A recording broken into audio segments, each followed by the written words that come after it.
बिस्मिल्लाहिर्रहमानिर्रहीम अस्सलाम वालेकुम नाज़रीन, मैं हूं मुबीन अहमद और आप देख रहे हैं करनी फूड फैक्ट्री। आज की वीडियो बड़ी ही इंटरेस्टिंग होने वाली है। आज की वीडियो में मैं दो चार चीज़ें आपके साथ शेयर करूंगा जो कि बड़ी ही इंपॉर्टेंट है।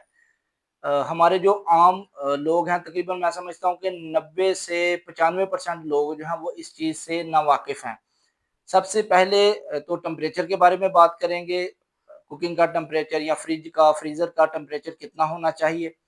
और दूसरा जो है बड़ी ही अहम चीज़ के हर चीज़ जो खाने वाली है उस पे एक्सपायरी डेट क्यों लिखी होती है और ये कितनी ज़रूरी है। इसको चेक करना या इसको फ़ॉलो करना कितना ज़रूरी है, जो कि हमारे मुआशरे में 90 से 95% लोग हैं वो इस चीज़ की तरफ इतना ख़ास ध्यान नहीं देते। तीसरी चीज़ पे बात करेंगे कि जो मतलब चीज़ें ख़राब नहीं होती वैसे ही पड़ी रहती हैं, उनकी क्या वजह है? यानी कि जो चीज़ें खराब होती हैं वो क्यों होती हैं और चीज़ें खराब नहीं होती वो क्यों होती हैं? यानी जरासीम जो है वो उनकी अफ़ज़ाइश कैसे होती है और उनको हम कैसे रोक सकते हैं? जैसे आम एक मिसाल ले लें, या गंदम के दाने या चावल के दाने हैं, दालें वग़ैरह हैं, ये खराब क्यों नहीं होती? और दूसरी चीज़ें जो हैं वो जल्दी खराब क्यों हो जाती हैं? इन 3 मेन चीज़ों पे आज हम बात करेंगे। और सबसे पहले आपको स्क्रीन पे जो वीडियो नज़र आ रही है ये मैंने जो पिछली वीडियो आपके साथ शेयर की थी कि ईद पे अगर आपका गोश्त जो है वो ख़राब होता है तो उससे आप कैसे जो है वो एहतियाती तदाबीर इस्तेमाल कर सकते हैं जिससे आपका गोश्त ख़राब नहीं होगा। उसमें मैंने आपको एक चीज़ बताई थी कि आप इस तरह के प्लास्टिक कंटेनर लें, उनमें जो चीज़ें हैं वो डालें, और कीमे के हवाले से स्पेशली मैंने आपको कहा था कि कीमा करवा कर तो ये जो है आप इसको इस तरह से सेव करें। और ये सिर्फ बातों की हद तक नहीं है, मैंने खुद उस पे इम्प्लीमेंट भी किया है और मैं खुद भी इसको फॉलो किया है। ये आप देख सकते हैं, ये मेरी फ्रिज का ईद के 3 से 4 दिन के बाद की हालत है। गोश्त मैंने जो है वो अलग-अलग डिब्बों में, और कीमा भी मैंने करवा के, जितना मेरे पास गोश्त था कीमे वाला, उसको मैंने करवा के उसमें जो मैंने बताया था तरीका आपको कि अदरक, लहसुन वगैरह जो है वो प्याज़ और हरी मिर्चें डाल के आप उसको करके तो सेव करें। तो उसी चीज़ को मैंने फ़ॉलो करके ये आपके सामने आपको जो नज़र आ रहा है, नीचे मैंने बर्फ़ रखी हुई है और ऊपर जो है वो डिब्बों में अलग-अलग गोश्त पड़ा हुआ है। वीडियो शेयर करने का मकसद सिर्फ़ यही है कि जो बातें मैं आपके साथ शेयर करता हूँ वो मैं उन पे अमल भी करता हूँ, जस्ट वो कैमरे की हद तक नहीं है, बल्कि निजी ज़िंदगी में भी उनको जो है वो मैं पूरी कोशिश करता हूँ कि उनको फ़ॉलो करूँ। चलते हैं अपनी वीडियो की तरफ। सबसे पहले जो है हम बात करेंगे टेम्परेचर की। मुख्तसर मैं करूँगा कि लंबी चौड़ी डिटेल में या वो एडवांस लेवल पे नहीं जाऊँगा, आम लफ्ज़ों में, ताकि हर बंदे को जो है वो समझ आए। सबसे पहले हम बात करेंगे फ्रिज के टेम्परेचर की। फ्रिज का जो निचले वाला हिस्सा है उसकी मैंने पिछली वीडियो में भी आपके साथ थोड़ी डिटेल शेयर की थी। मज़ीद इसमें थोड़ी-सी कर देता हूँ कि निचला जो हिस्सा है उसका टेम्परेचर जो है वो 0 से 7 डिग्री सेंटीग्रेड तक या 8 डिग्री सेंटीग्रेड तक जो है वो एक्सेप्टेबल है। 0 से 5 तक हो तो ज़्यादा बेहतर है। इसमें ये होता है कि बैक्टीरिया जो है वो बेहोशी की हालत में होते हैं ज़रा, तो वो उस हिसाब से जो है वो आपके खाने पे असर-अंदाज़ नहीं होते, उनकी ग्रोथ उस हवाले से नहीं होती, इसलिए वो चीज़ को जल्दी ख़राब नहीं करते। लेकिन उसकी भी एक लिमिट है, 2 दिन, 4 दिन या 5 दिन, वो डिपेंड करता है आपकी कौन-सी आइटम है, कितने दिन आप उसको फ्रिज में जो है वो रख सकते हैं। यही चीज़ जो है वो फ्रीज़र पे लागू होती है। फ्रीज़र का जो टेम्परेचर है वो -18 से -22 डिग्री के दरमियान होना चाहिए। इसमें आप चीज़ को 6 महीने से लेकर 9 महीने, 1 साल तक जो है वो सेव कर सकते हैं। ये डिपेंड करता है कि कौन-सी चीज़ है और आपने उसको किस तरह से सेव किया है। उसके बाद टेम्परेचर आता है जी अ, खाने का, मतलब जो हम चीज़ें पकाते हैं, बॉइलिंग टेम्परेचर। जब आप कोई चीज़ पानी रखते हैं उसमें जब बबल बनते हैं, बॉइलिंग टेम्परेचर जो होता है वो 100 डिग्री सेंटीग्रेड यानी 100 डिग्री सेंटीग्रेड जो है वो होता है। और जिस टेम्परेचर में बैक्टीरिया मरते हैं, जो एक रिकमेंड टेम्परेचर है वो है 74 डिग्री, 74 डिग्री सेंटीग्रेड। आप किसी भी चीज़ को पकाते हैं 74 डिग्री सेंटीग्रेड तक 2 मिनट तक, तो उसमें मौजूद जो बैक्टीरिया हैं वो ख़त्म हो जाते हैं।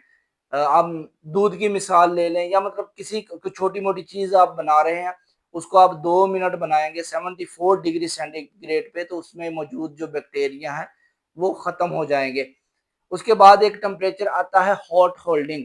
ये अक्सर आपने देखा होगा कि मतलब ये होटल्स वगैरह में जो है वो नीचे पानी रखा जाता है गर्म करके, ऊपर उसमें खाना रखा होता है, और अक्सर जगहों पे जो है वो इलेक्ट्रिक हॉट होल्डिंग जो है वो होते हैं, बेन मैरिज जिन्हें कहा जाता है।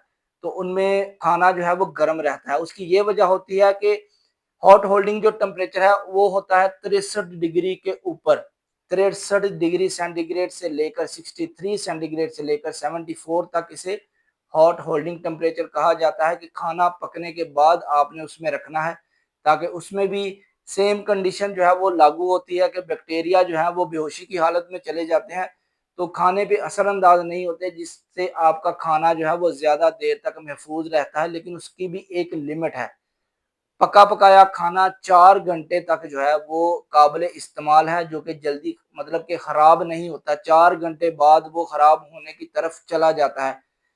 उसका तरीकाकार ये है कि या तो आप 4 घंटे के अंदर-अंदर उसको कंज़्यूम करें, या फिर 4 घंटे के अंदर-अंदर उसको फ्रिज में या फ्रीज़र में जो है वो आप सेव करके रख लें, अगर आपने उसको दोबारा से यूज़ करना है।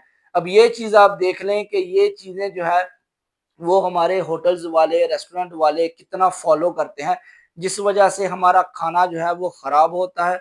और ये बाकी के जो मामलात हैं वो ज़ाहिर बात है आप सब जानते हैं क्या मामला होता है। बीमारियाँ या जो कुछ भी है वो क्यों होता है। और 8 डिग्री सेंटीग्रेड से लेकर 63 डिग्री सेंटीग्रेड 63 डिग्री सेंटीग्रेड के दरमियान वाला जो हिस्सा है, ये बैक्टीरिया की अफ़ज़ाइश के लिए, जरासीम की अफ़ज़ाइश के लिए बेहतरीन जो है ये उनको मतलब कि सहूलत फ़राहम करता है। जूँ-जूँ टेम्परेचर ऊपर जाएगा 8 से 10, 12, 15, 20, 30, 40, ये जो टेम्परेचर दरमियान वाला है इसमें बैक्टीरिया की जो है वो अफ़ज़ाइश होती है अच्छी खासी। तो ये चीज़ें हैं छोटी-छोटी जिनका आप ध्यान रखेंगे तो इंशाल्लाह आप खाने से जो है बैक्टीरिया को या जो भी मामलात हैं उसको महफूज़ रख सकते हैं। दूसरे नंबर पे मैं आपके साथ बात करूँगा जरासीम की अफ़ज़ाइश, बैक्टीरिया की ग्रोथ, कि बैक्टीरिया को ग्रो करने के लिए किन चीज़ों की ज़रूरत होती है, ठीक है? अगर ये पॉइंट आप समझ गए ना तो मैं समझता हूँ कि आपको ये सारी चीज़ें जो हैं, आप बड़ी हद तक जो है वो कवर कर लेंगे। सबसे पहले बैक्टीरिया को जो चीज़ की ज़रूरत होती है वो है टाइम। मतलब टाइम नहीं है, आपने एक चीज़ बनाई है, आप उसको टाइम ही नहीं दे रहे, तो बैक्टीरिया ग्रो कैसे करेंगे? एक बैक्टीरिया को दूसरे बैक्टीरिया में कन्वर्ट होने में 10 से 20 मिनट लगते हैं। आपने एक चीज़ बनाई है, आप 10 मिनट के अंदर-अंदर उसको खा लेते हैं, इट मीन्स कि 100% वो सेव है। उसमें बैक्टीरिया की अफ़ज़ाइश की कोई चांसेस बिल्कुल भी नहीं है। ठीक हो गया? बैक्टीरिया को 1 से 2 होने में 10 से 20 मिनट का वक़्त दरकार होता है।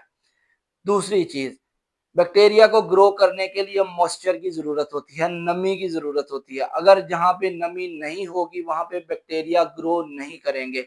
इसकी सादा सी मिसाल मैं आपको देता हूँ, चावल, गंदम, ये जो दालें वग़ैरह जो मतलब कि सख्त चीज़ें हैं, जिनमें नमी नहीं होती, ये खराब इसी वजह से नहीं होती।